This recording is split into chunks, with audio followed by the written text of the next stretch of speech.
Kalau Mak suka dengan podcast saya, dukung podcast saya dengan cara apa, Mak? Like, comment, dan subscribe. Jangan lupa klik tombol loncengnya.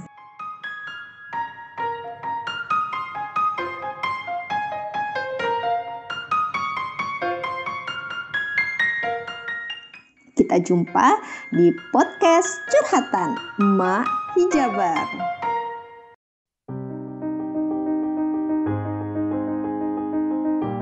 Salman Al-Farisi bagian ketiga. Tekad kuat mencari kebenaran. Suatu ketika, Salman duduk di bawah pohon yang rindang. Ia menceritakan kepada sahabat-sahabatnya perjuangan berat yang dialaminya demi mencari kebenaran. Salman menceritakan tentang dirinya, bagaimana ia meninggalkan agama nenek moyang bangsa Persia, masuk ke agama Nasrani, lalu pindah ke agama Islam. Betapa ia telah meninggalkan kekayaan berlimpah dari orang tuanya dan menjatuhkan diri ke lembah kemiskinan demi kebebasan pikiran dan jiwanya. Ia pun pernah dijual di pasar budak dalam mencari kebenaran. Kemudian ia berjumpa dengan Rasulullah dan beriman kepadanya. Marilah kita dekati majelisnya yang mulia dan kita dengarkan kisah menakjubkan yang diceritakannya. Aku berasal dari Isfahan, warga dari desa yang bernama Ji. Bapakku seorang bupati daerah itu, dan aku adalah orang yang paling disayanginya. Aku membaktikan diriku dalam agama Majusi, sampai diserahi tugas sebagai penjaga api. Aku bertanggung jawab atas nyalanya dan tidak membiarkannya padam. Suatu hari, aku disuruh bapakku untuk pergi ke sebidang tanah milik bapak. Dalam perjalanan, aku melewati gereja milik kaum Nasrani. Ku dengar mereka sedang sembahyang, lalu aku masuk ke dalam dan melihat apa yang mereka lakukan. Aku kagum melihat cara mereka bersembahyang. Kataku dalam hati, ini lebih baik daripada apa yang aku anut selama ini. Aku tidak beranjak dari tempat itu sampai matahari terbenam dan tidak pergi ke tanah milik bapak, serta tidak pula kembali pulang sampai bapak mengirim orang untuk menyusulku. Agama mereka menarik perhatianku, maka kutanyakan kepada orang-orang Nasrani, dari mana asal-usul agama mereka. Dari Syria, ujar mereka.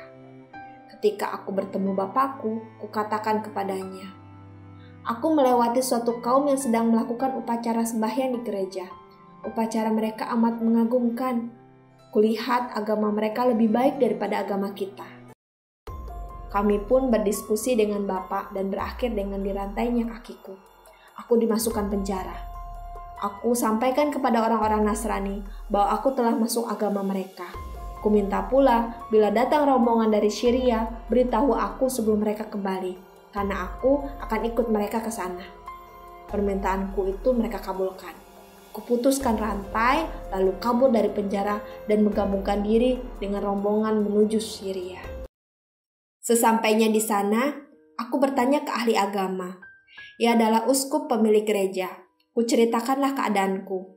Akhirnya, tinggallah aku bersamanya sebagai pelayan, melaksanakan ajaran mereka dan belajar. Sayang uskup ini seorang yang tidak baik agamanya. Karena ia mengumpulkan sedekah dari orang-orang dengan alasan untuk dibagikan, ternyata disimpan untuk dirinya pribadi. Kemudian, uskup itu wafat.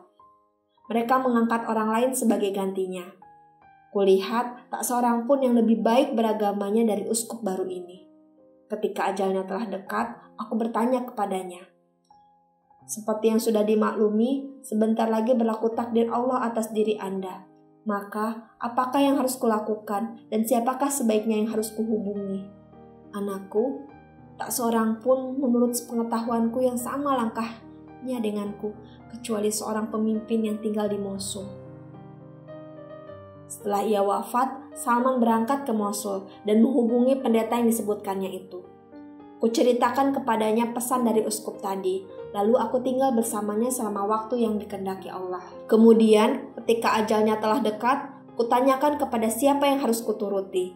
Ditunjukkannya lah orang solih yang tinggal di Nasibin. Aku datang kepadanya dan kuceritakan tentangku, lalu aku tinggal bersamanya selama waktu yang dikehendaki Allah pula. Ketika ia hendak meninggal, kutanyakan pula kepadanya, maka disuruhnya aku menghubungi seorang pemimpin yang tinggal di Amuria, kota yang termasuk wilayah Romawi. Aku berangkat ke sana dan tinggal bersamanya. Sebagai bekal hidup, aku beternak sapi dan kambing yang banyak. Kemudian, dekat pula ajalnya. Kutanyakan padanya, siapa yang aku bisa percaya? Ia menjawab, anakku, tak seorang pun yang kukenal serupa dengan kita keadaannya, dan dapat kupercayakan engkau padanya. Tetapi, sekarang telah dekat datangnya masa kebangkitan seorang nabi yang mengikuti agama Ibrahim secara murni. Ia nanti akan hijrah ke suatu tempat yang ditumbuhi kurma dan terletak di antara dua bidang tanah berbatu-batu hitam. Seandainya kamu dapat pergi ke sana, temuilah dia yang mempunyai tanda-tanda yang jelas dan gamblang. Ia tidak mau makan sedekah, sebaliknya bersedia menerima hadiah. Di pundaknya ada cap kenabian yang bila kau melihatnya, segera kau mengenalinya. Suatu hari, lewatlah rombongan berkendaraan. Kutanyakan dari mana mereka datang. Ternyata mereka datang dari Jazirah Arab.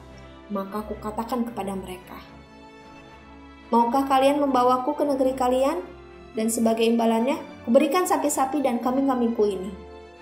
Baiklah, ujar mereka. Demikianlah mereka membawaku dalam perjalanan, hingga tiba di suatu negeri bernama Wadi Qura. Di sana, aku mengalami penganiayaan. Mereka menjualku kepada seorang Yahudi. Ketika tampak olehku banyak pohon kurma, aku langsung berharap itulah negeri yang disebutkan pendeta padaku dulu. Ternyata dugaanku meleset. Mulai saat itu, aku tinggal bersama dengan orang yang membeliku. Hingga suatu hari, datanglah seorang Yahudi Bani Quraidah membeliku. Aku dibawanya ke Madinah. Demi Allah, saat kulihat negeri itu, aku yakin itulah negeri yang disebutkan pendeta dulu. Aku tinggal bersama Yahudi dan bekerja di perkebunan kurma milik Bani Quraidah. Sampai datangnya Rasulullah ke Madinah dan singgah ke Bani Ammar bin Auf di Kubah. Pada suatu hari, saat aku berada di puncak pohon kurma dan majikanku lagi duduk di bawahnya, tiba-tiba datang seorang Yahudi, yaitu saudara sepupunya yang mengatakan kepadanya, Bani Kilah celaka. Mereka mengerumuni seorang laki di Kuba yang datang dari Mekah dan dia mengaku sebagai nabi. Demi Allah, saat ia mengucapkan kata-kata itu, tubuhku pun bergetar keras hingga pohon kurma bergoncang dan hampir saja aku jatuh menimpa majikanku. Aku segera turun dan berkata kepada orang tadi, "Apa kata Anda? Ada berita apa?" Majikanku mengangkat tangan lalu meninjukku sekuat-kuatnya serta membentak, "Apa urusan denganmu? Ayo kembali ke pekerjaanmu." Aku pun kembali bekerja. Sore harinya, kukumpulkan segala yang ada padaku, lalu aku keluar dan pergi menemui Rasulullah di Kubah. Aku menemuinya ketika beliau sedang duduk bersama beberapa orang anggota rombongan. Lalu aku berkata, "Tuan-tuan adalah perantau yang punya kebutuhan.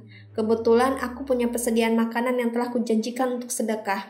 Setelah aku mendengar keadaan tuan-tuan, maka menurutku tuan-tuanlah yang lebih layak menerimanya dan makanan itu kubawa ke sini." Lalu makanan itu kutaruh di hadapannya. Rasulullah berkata kepada para sahabat, "Makanlah dengan nama Allah." Tetapi beliau tak sedikit pun mengulurkan tangannya untuk memakan makanan itu. Nah, demi Allah, inilah satu dari tanda-tandanya bahwa ia tidak mau memakan harta sedekah, kataku dalam hati. Aku kembali pulang. Keesokan harinya, pagi-pagi sekali, aku kembali menemui Rasulullah sambil membawa makanan dan berkata padanya, "Kulihat Tuhan tidak mau makan sedekah. Aku punya sesuatu yang ingin kuserahkan sebagai hadiah." Lalu kutaruh makanan di hadapannya. Maka Rasulullah berkata pada para sahabat, "Makanlah dengan menyebut nama Allah." Beliau pun ikut makan bersama mereka. Demi Allah, inilah tanda yang kedua, bahwa ia bersedia menerima hadiah, kataku dalam hati. Aku kembali pulang dan tinggal di tempatku beberapa lama. Kemudian aku pergi mencari Rasulullah dan ketemui beliau ada di Baki sedang mengiringi jenazah bersama para sahabatnya. Beliau memakai 2 lembar kain lebar, yang satunya dipakai untuk sarung, yang satunya lagi sebagai baju. Kuucapkan salam kepadanya dan kualihkan pandangan hendak melihatnya. Rupanya ia mengerti maksudku. Maka beliau buka kain burdah dari lehernya hingga nampak pada pundaknya tanda yang kucari, yaitu cap kenabian seperti yang disebutkan pendeta dulu. Melihat itu, aku meratap dan menciumnya sambil menangis. Lalu aku dipanggil menghadap Rasulullah. Aku duduk di hadapannya, lalu kuceritakan kisahku kepadanya seperti yang telah kuceritakan tadi.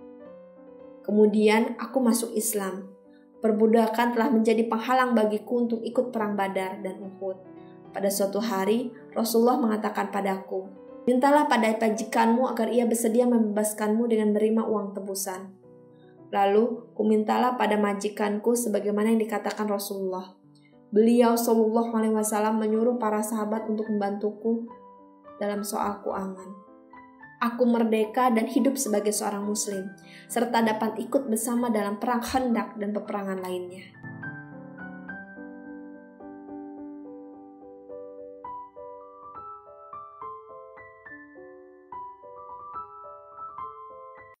Dengan kalimat-kalimat yang jelas, Salman bercerita kepada kita.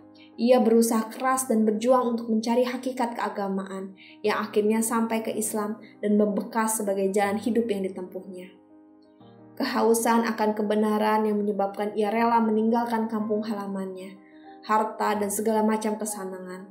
Lalu ia pergi menempuh daerah yang belum dikenal dengan segala rintangan dan beban penderitaan. Ia pindah dari satu daerah ke daerah lain, dari suatu negeri ke negeri lain, tak kenal lelah dan letih, tak lupa selalu beribadah.